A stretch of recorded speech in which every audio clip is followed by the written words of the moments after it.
Al Día es presentado por Banco de Venezuela. El mayor valor eres tú.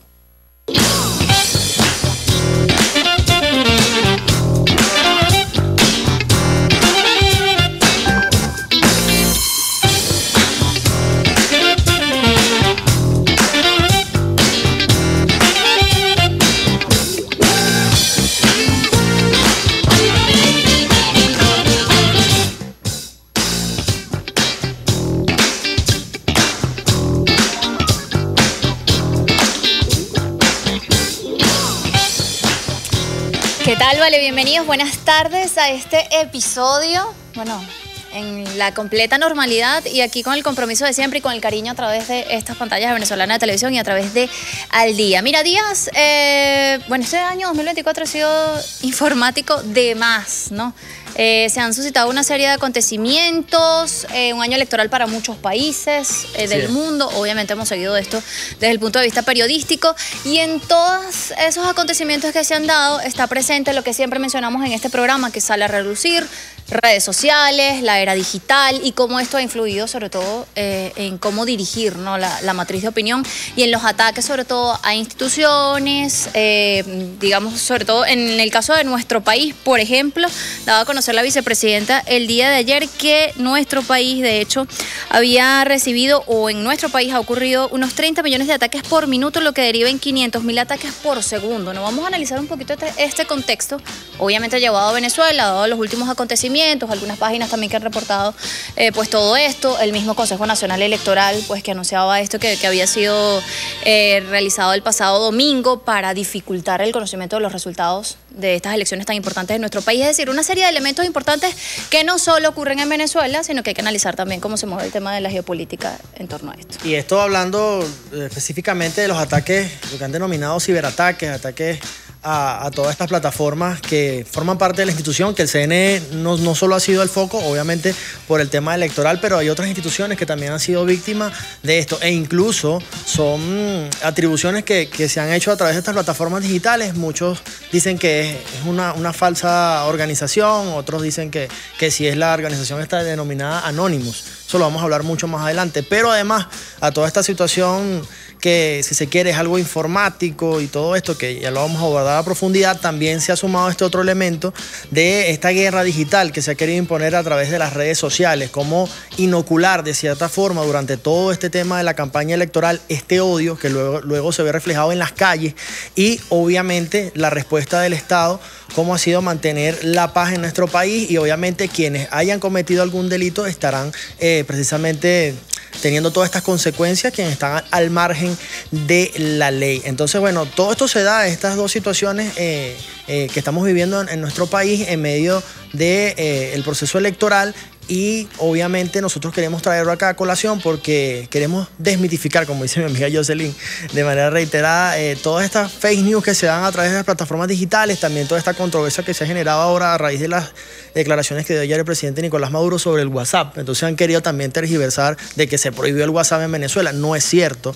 Y también lo han querido vincular con temas tan sensibles quizás como el día a día. No, ahora no vamos a poder usar WhatsApp. Entonces que yo tengo mi emprendimiento, ahora no lo puedo publicar por allí. De cierta forma quieren también tergiversar la opinión que dio ayer el presidente Nicolás Maduro y forma parte también de esta guerra mediática. Bueno, hay que revisar además quiénes son los dueños de estas plataformas, hay que considerarlo así. Obviamente no puede ser una salida abrupta, como decía el jefe de Estado, es una decisión personal y usted ve además por dónde está compartiendo sus datos muy, pero muy personales dados los últimos acontecimientos en nuestro país. Lo hemos hablado acá en distintos espacios, la inteligencia artificial, que te escuchan, incluso, ¿no?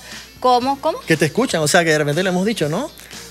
El tema de cómo funciona el algoritmo, cómo funciona, de hecho, en campañas electorales como la que se dio en nuestro país, no, hay que revisar sobre todo minuciosamente y saber a través de estas entrevistas cuáles son esas herramientas o cuáles son esos lugares donde nosotros podemos corroborar si ciertamente están sucediendo este tipo de cosas, ciberataques contra nuestro país particularmente, que es lo que más nos interesa, obviamente que sucede en la región. Todo eso lo vamos a ver en este Al Día muy especial que hemos dedicado para este tema el día de hoy. Mira, incuestionable, ¿no? El tema también de la confidencialidad, gracias Jocelyn, de esta información, porque ellos dicen que está cifrado, que esto, pero hasta cierto punto, todos sabemos de las estafas, incluso que se dan con mucha facilidad también a través de estas plataformas. Mira, vamos a ver a Carla. Vamos a ver a Carla. Adelante. Hace 22 años, un 11 de abril de 2002, Venezuela vivió el primer golpe mediático de la historia universal. Los poderes fácticos pusieron en práctica un plan meticulosamente diseñado en sus laboratorios de guerra, pero en la realidad, las cosas no siempre salen como se planean. En ese entonces, no contaron con la reacción apasionada y decidida del pueblo venezolano. Hoy, después de las elecciones del 28 de julio, nos enfrentamos a un nuevo desafío, un golpe cibernético, el primero de la historia de Venezuela. Así como en aquel abril, el pueblo venezolano demuestra su fortaleza y unidad frente a este nuevo ataque. La paz, única vía hacia la prosperidad que todos anhelamos, se convierte en nuestra mayor defensa. No permitamos que la desinformación y el caos frenen nuestro progreso. Juntos defenderemos la verdad y la estabilidad, construyendo un futuro de paz y prosperidad para todos. Bueno, allí parte de la respuesta, ¿no? También el pueblo en la calle, el pueblo se ha mantenido en la calle defendiendo la paz y ahí veíamos las imágenes del pueblo en el Palacio de Miraflores. Mira, también lo hemos dicho en este espacio cuando hemos conversado, obviamente estas herramientas son muy útiles en este momento en el que nos encontramos el día de hoy, con la inmediatez además que requieren ciertas cosas, pero ciertamente nada va a suplantar esa comunicación cara a cara. Y es importante además que se estén dando estas movilizaciones porque además por las redes sociales se quiso imponer, ¿no?, cierto grupo y decir que era la mayoría, pero esas otras personas que tienen otra opinión y que ciertamente ejercieron su derecho al voto, por ejemplo, refiriéndonos a la situación en Venezuela el pasado domingo, existen, están por allí, hacen vida en nuestro país, trabajan por nuestro país, y mostrar pues esa otra cara a través de los medios convencionales también es muy importante. Y que una cosa son las redes sociales y otra cosa es la calle. Y vamos a ver quiénes nos acompañan el día de hoy. Adelante.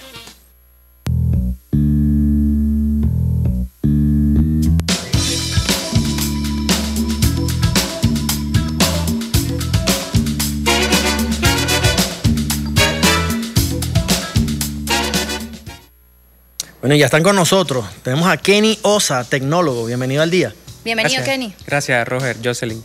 No, un placer para nosotros porque tenemos muchas preguntas y queremos además que nos explique ciertas cosas y ciertas vías incluso para conocer toda esta información relacionada a este tema. Y Jean-Paul Mers, internacionalista, ya nos ha acompañado, Jean-Paul, y qué propicio conversar en este tema porque no solo se trata de nuestro país, muchos países han denunciado, de hecho, sobre todo en este año 2024, un año casi en su mayoría electoral para muchos países, y el tema de la era digital, de las plataformas digitales, de todo lo que se mueve allí, ha sido fundamental también para ciertos procesos.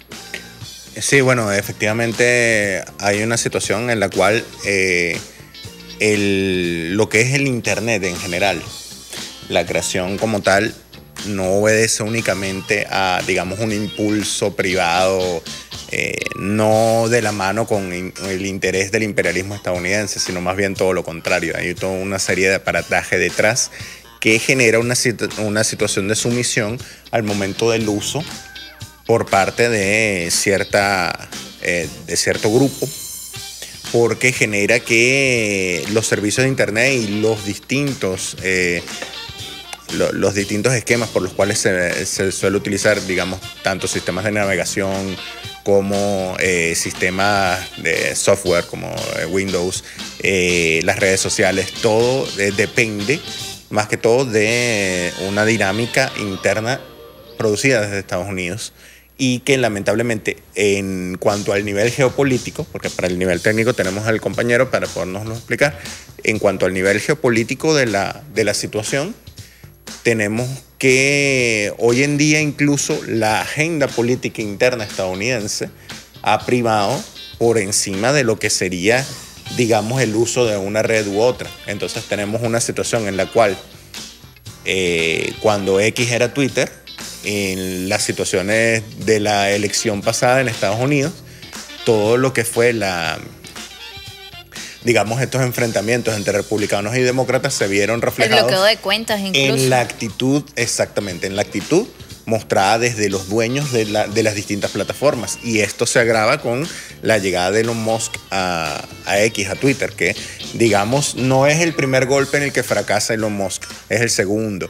Ya se había involucrado en la situación en Bolivia, entonces, previamente. Entonces, ya ahí vamos poco a poco hilando una situación ya presente. Ahora, Kenny, a través de la plataforma X, precisamente por estos días hacías algunas publicaciones allí interesantes en cuanto a este tema de los ciberataques. ¿Cuál es el balance que tenemos quizás hasta ahora sobre esto que denunciaba también la vicepresidenta ejecutiva Delcy Rodríguez? No, y cuando hablamos de un ciberataque, ¿a qué nos estamos refiriendo? Porque También escuchamos mucho la palabra por estos días. Sí, está de moda, está de moda. ¿Qué magnitud tienen estos Claro. y cómo se generan también, no? Mira, yo creo que lo primordial acá es hacer un poco de retrospectiva y entender lo que se ha estado trabajando y tejiendo desde la doctrina militar, ¿no? Desde la doctrina militar se habla de las generaciones de la guerra y históricamente pues habíamos venido observando unos métodos, unas tácticas de guerra en la primera generación que tenían que ver solamente con armas de fuego, constituciones de algunos ejércitos. Y luego eso ha ido avanzando, segunda generación, tercera generación, la mecanización e industrialización de la guerra, tanques, cohetes, mayor fuerza bélica a través de otros mecanismos un poco más modernos. Y finalmente llegamos a la guerra de cuarta generación, que es la guerra donde la tecnología juega un papel preponderante, ¿no? Pero no se queda solamente ahí. O sea, lo que estamos viendo es que acá en Venezuela se están dando unos escenarios que además no son nuevos y deberían ser ya ultra conocidos para todos los venezolanos. Se están dando escenarios híbridos de guerra de cuarta generación con el uso masivo e intensivo de la tecnología para atacar infraestructuras críticas y también la guerra de quinta generación. Que la guerra de quinta generación tiene que ver con la desestabilización de la psiquis social, o sea, cómo empiezan las operaciones psicológicas también a través de los medios digitales a resquebrajar la unidad social, la unidad nacional sobre una opinión en un hecho particular. Entonces, bueno, eso es lo que se está dando masivamente en Venezuela y bueno, nada, como comentaba el compañero, Venezuela ha sido un epicentro, creo que ha sido el laboratorio predilecto para desarrollar este tipo de estrategias, pero no somos los únicos. Bolivia, y bueno, cada vez que se levanta un pueblo y decide pues proponer una alternativa distinta a lo hegemónico, nos encontramos con este tipo de estrategias sucias. Ahora, en cuanto a lo que decía Jocelyn, la definición de este ciberataque, ¿cómo podemos definir un ciberataque? ¿En qué consiste propiamente? Los ciberataques no es más que la utilización de la tecnología básicamente para atacar infraestructuras críticas. La vicepresidenta mencionaba los millones de ataques que han sido detectados por nuestros proveedores de servicios tecnológicos y de internet por segundo. Esos son ataques masivos que además han venido tecnificándose, porque un ataque clásico en este tipo de ciberguerra es la denegación de servicio, ¿no? Que también es una palabra que se ha puesto muy de moda en estos días. Y la denegación de servicio no es más que intentar saturar por múltiples solicitudes en corto tiempo un servicio que se presta a través de una plataforma digital.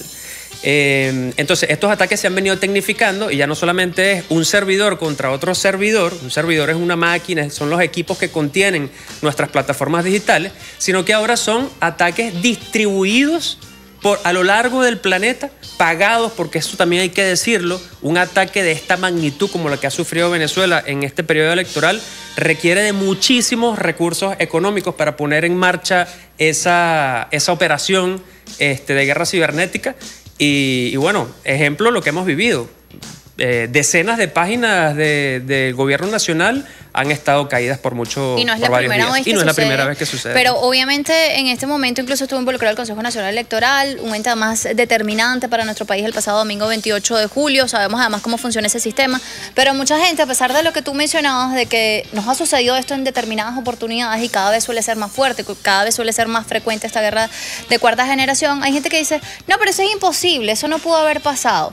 Y da la vicepresidenta, pues digamos, estas cifras y estos números, ¿no?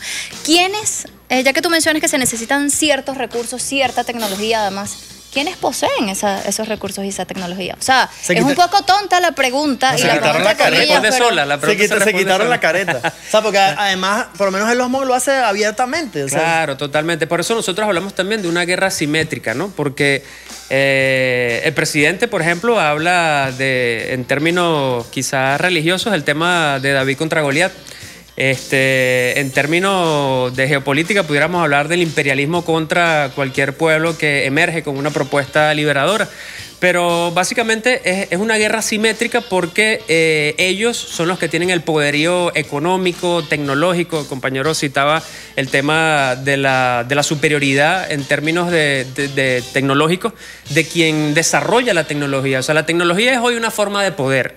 Yo le agregaría, disculpa que te interrumpa, le agregaría justamente a ese el tema de la propiedad intelectual.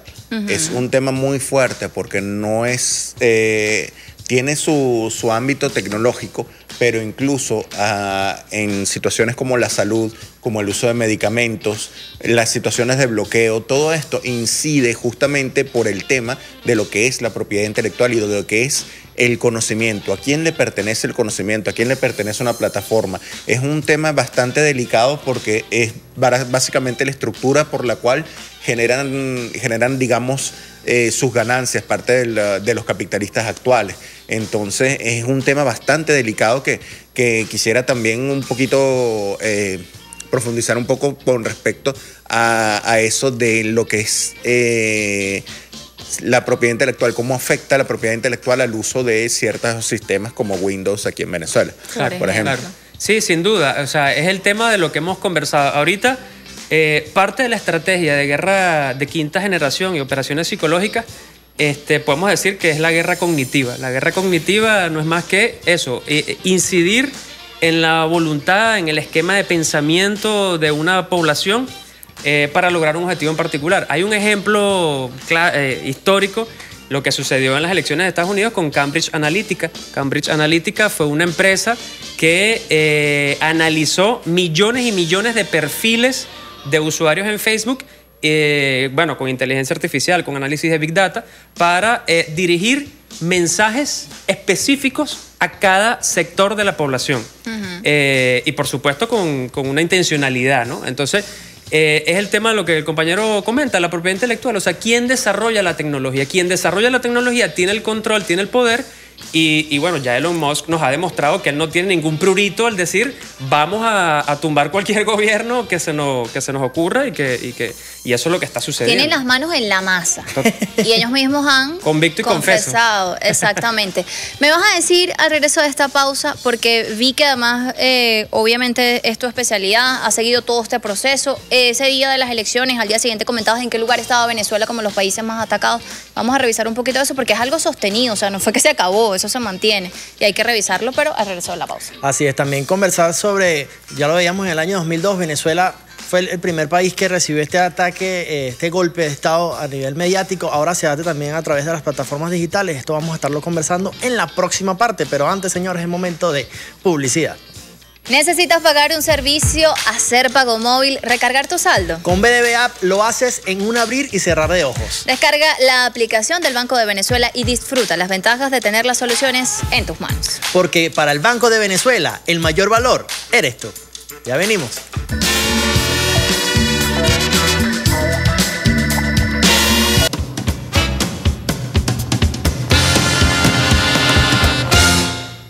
Escalofriante.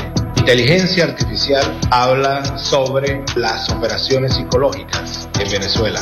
Entrevisté a una inteligencia artificial y sus declaraciones fueron realmente escalofriantes. Le pregunté lo siguiente: ¿es posible realizar una operación psicológica para imponer el odio usando bots, IA y los algoritmos de las redes sociales? Esto fue lo que me dijo.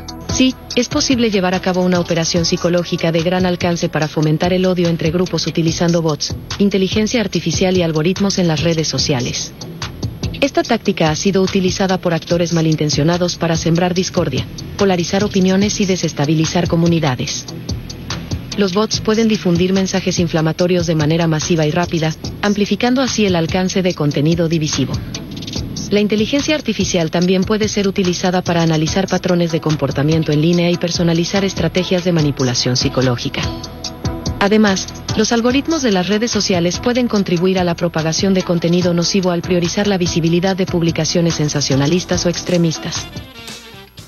Bueno, ya lo veíamos. Parte de la conversación que tenemos acá, ya lo decía Kenny Osa, uno de nuestros invitados, tecnólogo. También tenemos a Jean-Paul Mertz, internacionalista. Y yo dejaba también una pregunta antes de irnos a la pausa, y es precisamente remontarnos al año 2002, cuando Venezuela fue epicentro de un golpe de Estado mediático. Ahora estamos enfrente de otro golpe de Estado que ya lo han denunciado nuestras autoridades venezolanas, Jean Paul, pero a través de estas plataformas digitales y con el uso de todas estas herramientas tecnológicas, ¿no? Sí, es que justamente hay un tema, hay como una especie de limbo respecto a que son plataformas que están ubicadas en Estados Unidos, que responden a leyes de otros países, pero cuyo uso se extiende internacionalmente. Entonces, ¿qué pasa? Hay una situación en la cual no hay un contrato o una manera en la cual estas plataformas realmente se ciñan a las leyes de cada país en donde se aplican, sino que simplemente hay un uso que viene dado desde digamos, la legalidad de otro país. Y eso hace que este vacío se use para generar una especie de anonimato dentro de las redes, dentro de la cual yo estoy diciendo aquí, y yo puedo decir aquí unas cosas allí bien fuertes, pero como las estoy escribiendo para acá, yo solo estoy viendo para acá, porque está también un tema particular, psicológico. Hay cosas que de repente yo no les puedo decir a ustedes a la cara, pero de repente por aquí se las escribo. Como un escudo, ¿no? Exactamente, como si estuviera escribiendo un diario. Pero entonces la pongo público y la gente lo siente así. Fíjense, por ejemplo, esto funciona mucho, pero vamos con uno de los temas más controversiales que hay, por ejemplo, como la venta de contenido. Hay muchos bots, muchas situaciones completamente artificiales. Y la gente está tan ansiada del contacto humano que responde como si fuera a responderle a una persona o a otra. Así, exacto. Porque da la ilusión de ese contacto. Y así con lo mismo, inteligencias artificiales, cuestiones de mercadotecnia, estafas piramidales, que son, digamos, el esquema, por ejemplo, con el cual comenzaron las criptomonedas, que ahorita están también cayendo. Atención a El Salvador, por eso. Pero justamente toda esta situación que se genera cuando no conoces cómo se crea una tecnología, sino simplemente la usas y crees que eres experto porque la usas, pero no entras en cómo se está desarrollando, ni lo que está detrás de eso, ni siquiera en los aspectos legales, cuando dice acepto los términos y condiciones. Ni lo lee. Aceptar, siguiente. Exacto.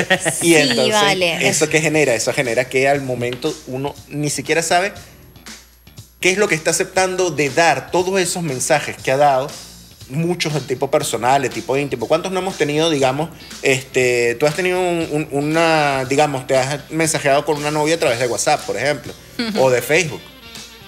Claro. Exacto. Entonces, todo eso, bajo los términos y condiciones, está en manos de Meta. Hasta la ubicación. Sí, exacto. Sí, es que ese es el tema, eso es clave. Las aplicaciones te preguntan. Sí. ¿Permites, cómo es que tu ubicación, tus datos? Acceso a la galería de fotos, acceso a los todo, contactos, a la acceso a la cámara. mensajería, a la cámara, absolutamente todo. Y es clave lo que decía Jean Paul, o sea, el tema son empresas, finalmente son empresas norteamericanas de impacto global, ¿no? Y por ser empresas norteamericanas, es decir, su casa matriz está en el territorio de los Estados Unidos, se rigen por las leyes de los Estados Unidos. Y las leyes de los Estados Unidos obligan a todas las empresas tecnológicas a dar los datos de quien ellos consideren como un enemigo, un blanco terrorista, etcétera, etcétera, etcétera. Así no estén ubicados en Estados Unidos. Así no estén ubicados en Estados Unidos, simplemente porque usan el servicio de una empresa que está en el territorio de los Estados Unidos. Y eso es clave y eso lo saben ellos. Hay una foto clásica, icónica de Barack Obama cuando asume el gobierno. Su primera reunión prácticamente fue con todos los CEO de las empresas tecnológicas de Estados Unidos. Qué casualidad. Qué casualidad. Y bueno, yo creo que es fundamental entender que, como decía hace un rato, la tecnología es una forma de poder y quien desarrolla, quien construye, quien conceptualiza y pone en marcha la tecnología, pues evidentemente está en una condición de superioridad en una situación de ciberguerra como la que estamos. Elon Musk, que se ha declarado abiertamente enemigo del pueblo venezolano, por supuesto, la persona que más seguidores tiene en Twitter, tiene nada más y nada menos que 200 millones de seguidores. Por supuesto, es su empresa. Y bueno, nada, los más de 16 noticias falsas que ha colocado en menos de una semana le han dado la vuelta al mundo. Es así. Entonces, ¿es o no es un escenario de guerra cognitiva? Y además es igual. totalmente asimétrica. Que lo decíamos hace un rato, yo creo que la reflexión sería, de repente, no nos crea todo lo que estamos diciendo, porque usted tiene la libertad de creer lo que quiera creer, pero busque quiénes son los dueños de estas plataformas, tómese el tiempo de leer estos términos y condiciones que plantean estas plataformas y usted me va a decir al final si usted se siente libre de verdad, los que les encanta hablar de libertad, si se siente libre de verdad cuando lee estas condiciones y estos términos, es decir, usted le está entregando su vida a estas plataformas, y me incluyo porque obviamente todos trabajamos a través de estas plataformas, pero hágalo de forma consciente y después no se extrañe cuando se diga que sí están atacando a instituciones venezolanas, porque una cosa es su posición y otra cosa también es un tema de identidad, porque ellos no distinguen entre a quienes afectan o no con estos ciberataques. Por acá hacen dos preguntas importantes, Kenny, me gustaría que las respondieras tú. ¿Qué infraestructura se necesita para los ciberataques y cómo defenderse ante ellos? Yo te hacía una pregunta también en la parte anterior, que era con ese seguimiento que tú venías haciendo además del pasado domingo 28 de julio y antes, ¿en qué posición está Venezuela y a través de qué plataforma nosotros podemos conocer justamente eso en tiempo real? Sí, hay varias plataformas internacionales que trabajan los mapas de ataques cibernéticos. Básicamente toda empresa de seguridad informática seria tiene un mapa en tiempo real de ataque cibernético. Nosotros hemos consultado varias de esas fuentes. Hay que entender también que según la fuente que consultes encuentras cierta información, porque mucha de esa información o muchos de esos datos son recabados a través de sus productos tecnológicos que están masivamente distribuidos en el mundo. ¿Cuáles recomendarías tú? Mira, está Kaspersky, que es una empresa rusa, está NetScout, que fue una de las últimas que publicamos, que es una empresa norteamericana. Además, esa empresa evidencia el pico altísimo que ha tenido el tráfico de Internet en Venezuela y los ataques de denegación de servicio distribuido, que es un ataque muy sofisticado que se ha venido desarrollando y posicionando sobre Venezuela. Hay otra empresa francesa que también citamos en las publicaciones, que es de Seawit, se llama Seawit. Y bueno, usted simplemente busca en Internet mapa de ciberataques y puede verse claramente cómo se ha desatado una enorme cantidad de tráfico y de ataques sobre Venezuela. ¿Cómo protegerse de eso? Bueno, están nuestros organismos especializados trabajando. Hay compañeros técnicos venezolanos, talento venezolano que no ha dormido durante todos estos días conteniendo los ataques. Han sido miles y millones de direcciones IP en todo el mundo, que por eso decíamos la cantidad de recursos económicos que se requieren para esto, porque decir que es Anonymous es un eufemismo. O sea, eso Anonymous nace como una respuesta casi que comunitaria de algunos ciudadanos en Europa que se empezaron, y es un nombre que puede usar cualquier persona y cualquier colectivo, y en nombre de Anonymous hacer cualquier cosa. Pero esto no son muchachitos detrás de unas máquinas intentando desestabilizar y tumbar el gobierno. Hay una infraestructura tecnológica poderosa detrás de estos ataques, y eso hay que entenderlo. Pero creo que lo más importante, Jocelyn, para responder la pregunta, es que la mejor fórmula para nosotros protegernos de estos elementos de guerra de cuarta y quinta generación es un poder impresionante que tiene nuestro país, que es la red social más poderosa, y es la red social no digital, es la calle. O sea, la calle creo que es la red social más poderosa que tenemos nosotros. Creo que es algo con lo que el imperialismo norteamericano no ha contado, y por eso siempre se dan tortazo tras tortazo y han intentado cualquier cantidad de cosas en nuestro país, y finalmente el pueblo, la conciencia, la esperanza, la voluntad es la que finalmente sale a relucir en los momentos más difíciles que hemos pasado. Mira, Kenny, nos reportan sintonía desde el urbanismo Ezequiel Zamora, la familia Velasco. Quería consultarte, Jean Paul, también sobre lo que decía al principio de este espacio, si Venezuela está siendo ahora víctima de toda esta guerra, porque también quizás conocer algunos antecedentes de estas mismas guerras, de operaciones psicológicas que se han aplicado en otras partes del mundo, por ejemplo en Ucrania, ¿no? También, y algunas otras experiencias que pudieras compartir con nosotros. Sí, bueno, previamente a Ucrania podríamos hacer, digamos, una parada en África y en Medio Oriente. Yo recuerdo muy bien cuando en 2011 fue a través de Twitter que comenzó la llamada a una movilización que bajo una especie, justamente ellos mismos decían que eran civiles que estaban buscando un cambio, una transición a la democracia en Libia, y terminó siendo más de 5.000 mercenarios pagados por países extranjeros que dirigieron Libia, digamos, a un caos, acabando con el país, digamos, de mayor calidad de vida de África y generando una situación que se desbordó en cuanto al tema de lo que sería el control del flujo migratorio y que hoy en día ha llevado a respuestas como lo que está pasando en Reino Unido. ¿Okay? Todo eso tiene su origen en la búsqueda geopolítica de Estados Unidos de evitar que África fuese, digamos, un polo de desarrollo, tal y como lo había propuesto el coronel Gaddafi con respecto al uso de un satélite propio, con respecto al uso de una moneda propia, cosas que no, lamentablemente en partes de África no se tienen. En partes de África incluso dependen del Banco Central francés como en África Occidental y en África Ecuatorial, en África Central,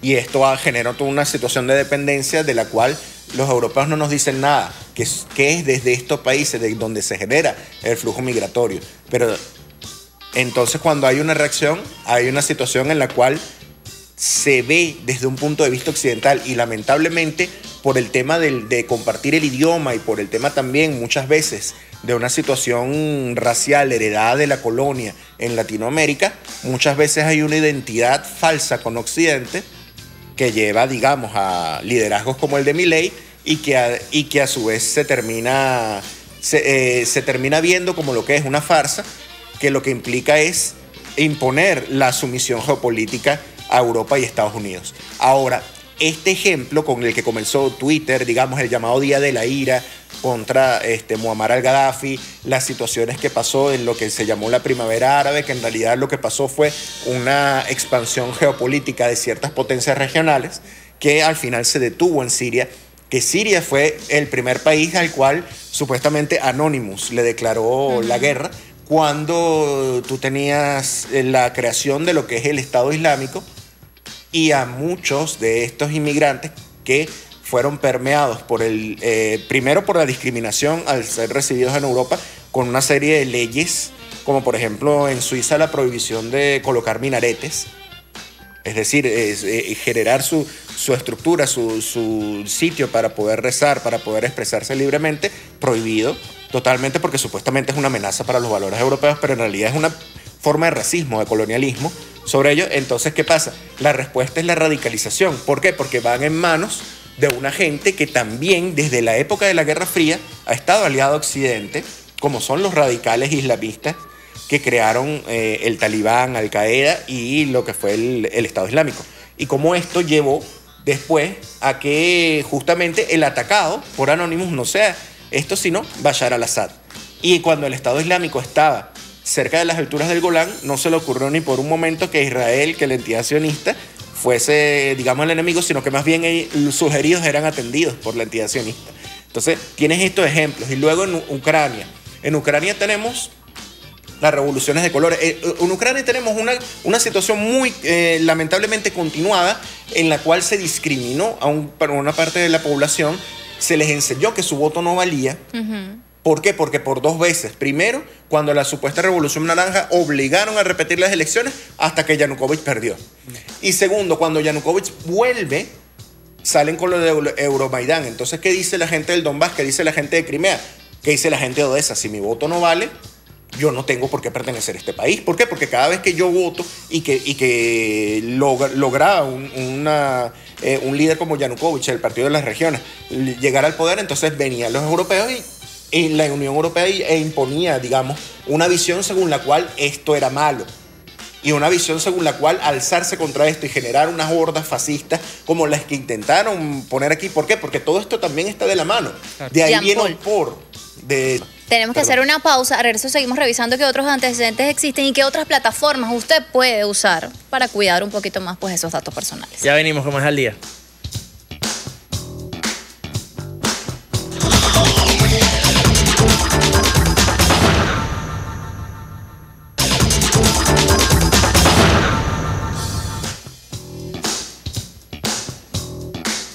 Bueno, Bueno, señores, estamos de vuelta en la última parte del día hablando de guerra digital con Kenny Osa, tecnólogo, y con Jean-Paul Mers, internacionalista. Obviamente una cosa va de la mano con la otra. Para entender una hay que pasearse también por el análisis geopolítico. En la parte anterior revisábamos con Jean-Paul y queremos seguir haciéndolo estos antecedentes que existen, así como lo hemos analizado en nuestro país, en otros lugares donde todo este tema digital, de la mano también con cómo se mueve la política en estos países, ha sido determinante también para generar ciertas cosas. Jean-Paul, hablabas de Ucrania en la parte anterior. Sí, y de Ucrania, y justamente antes de Ucrania hubo un movimiento en Serbia que justamente había sido un país invadido por la OTAN, que desmembrado por las guerras yugoslavas, que se sabe ahora, con los documentos desclasificados, que hubo toda una partida secreta dirigida desde la administración Reagan para desestabilizar Yugoslavia, dirigida específicamente para desestabilizarlo, y un reconocimiento prematuro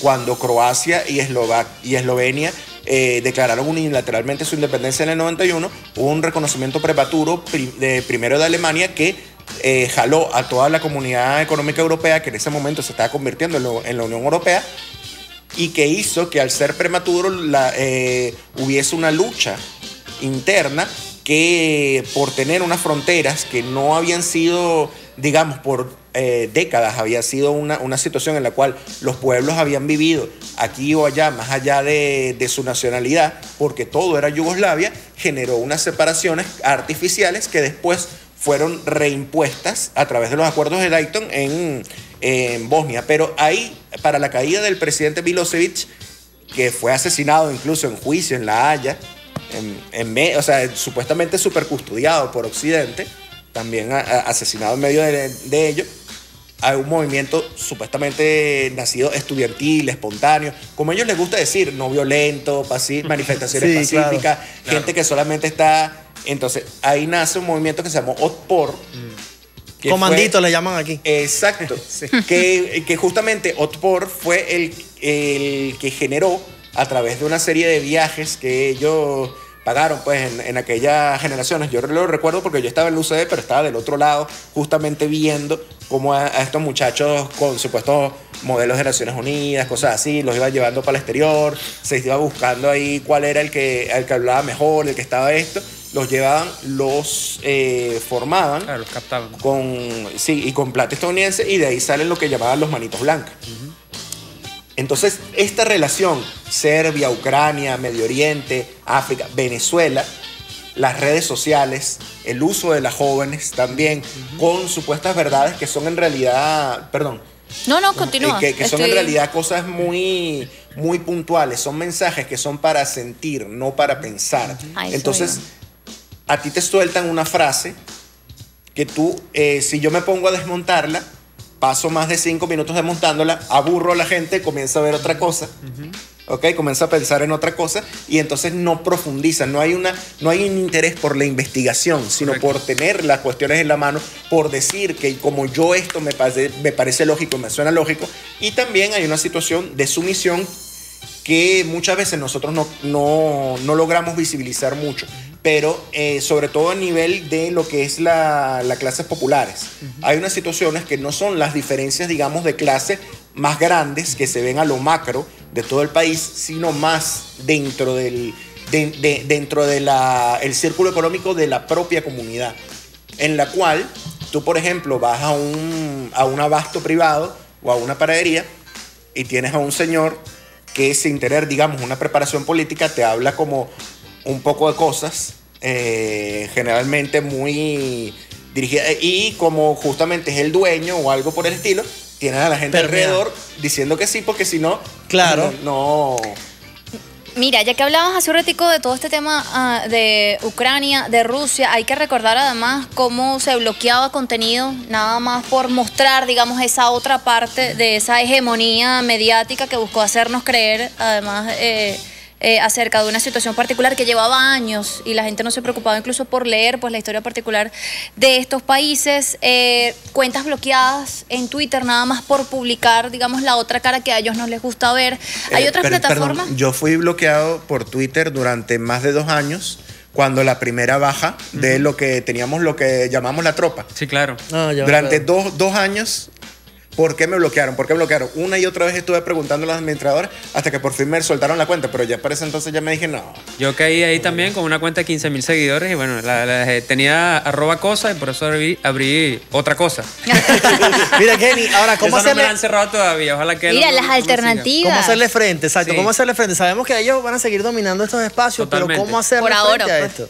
Mira, la batalla hay que darla en todos los espacios. Sin embargo, creo que es importante hacer conciencia, ¿no? Porque Jean Paul decía algo muy interesante y es que justamente en estas operaciones psicológicas y de guerra cognitiva se busca es justamente atacar la emocionalidad del individuo, ¿no? Y nosotros lo que las revoluciones en el mundo lo que han buscado históricamente más bien es generar conciencia, y la conciencia nace del conocimiento, no de la emocionalidad. Entonces, bueno, es un poco lo que están buscando estas guerras cognitivas, y atacar los vectores más vulnerables, o sea, sectores de un grupo etario de personas de tercera edad, personas de la juventud también. Y bueno, nada, por ahí van incidiendo en la psiquis colectiva y van posicionando una idea. ¿Sabes, disculpa que te interrumpa, pero me vino a la mente una imagen? El hecho de que viéramos, además que se hicieran virales estas imágenes donde pues tumbaban las estatuas del comandante Chávez, sabemos lo que significa Chávez para este país, estaba apelando a generar una reacción de odio, de indignación de la otra parte, justamente para llevarnos a ese escenario de violencia extrema. Absolutamente, absolutamente. Es el tema de la simbología, o sea, es una guerra también usando los símbolos para atacar la emocionalidad, lo que estamos conversando. Pero fíjate que es algo interesante, es que yo pienso que hay que estar en las plataformas dando la batalla, pero entendiendo que estamos en una condición de inferioridad hasta tanto y cuanto nosotros no comencemos a desarrollar nuestra propia tecnología. Por ejemplo, es muy sencillo darse cuenta que a nosotros nos cuesta muchísimo generar tendencias en estas redes sociales. O sea, toda esta semana electoral las tendencias fueron María Corina, no sé qué, O sea, y por más esfuerzo que hace el pueblo venezolano en mostrar la realidad, el algoritmo simplemente no lo prioriza. Sí. Y bueno, así sucede con los seguidores. Tú te das cuenta, el presidente Nicolás Maduro le cuesta enormemente aumentar sus seguidores en estas redes sociales por más esfuerzo que se haga. Y si tenía baneo, ahora tiene más. Por supuesto. Y es que ahí la discrecionalidad del algoritmo es algo que nosotros tenemos que asumir y entender. Y hay una técnica que está documentada en varios casos, que se ha comprobado, que es el shadow ban, ¿no? Que es como de alguna manera el algoritmo simplemente te invisibiliza. Exacto. Completamente. O sea, y hace un contenido que puede llegar a ser viral, que puede llegar a tener una información muy importante para la colectividad, pero no conviene. Hay un sesgo político del algoritmo y simplemente llega a unos pocos. Creo es que una hace falta realidad. formación. Y otro programa. Vamos Y otro con las programa, porque universidades, todavía sí. quedaron cosas Segunda parte. por conversar aquí. Y bueno, realmente también a apelar a que la responsabilidad de la ley le va a caer a usted, señor. No, nadie lo va a acompañar cuando usted venga y haga una declaración llamando a quemar personas, a acabar con la vida de otra persona porque piensa diferente a usted. Entonces no se deje llevar por esa emocionalidad y no cometa un delito porque está al margen de la ley y le va a caer todo el peso. Debería ser así. Bueno, nos despedimos. Agradecemos mucho a Jean Paul Mers, a Kenny Osa, que seguramente nos van a acompañar en una segunda parte porque esto hay que seguirlo analizando y que generar además plataformas de estudio sobre este tema para estar bien informados. Nosotros nos despedimos. Redes sociales. Esperamos que les haya gustado, obviamente, este espacio. Redes Kenny. sociales, por aquí. @ otra cosa en Twitter e Instagram. Ajá, ¿y por aquí, Jean Paul? @2054JP, Twitter e Instagram. Qué fácil. Te has cambiado ya de tantas veces. Pero igual lo vamos a colocar en aldia.tv8. Vamos a colocar las redes sociales, también una foto. Así que los invito a que nos sigan por allí. Aldia.tv8. Gracias a Winita, esta es nuestra intérprete de lengua de señas venezolana. Así nos despedimos, cuídense mucho. Nos vemos mañana a la misma hora. Feliz tarde.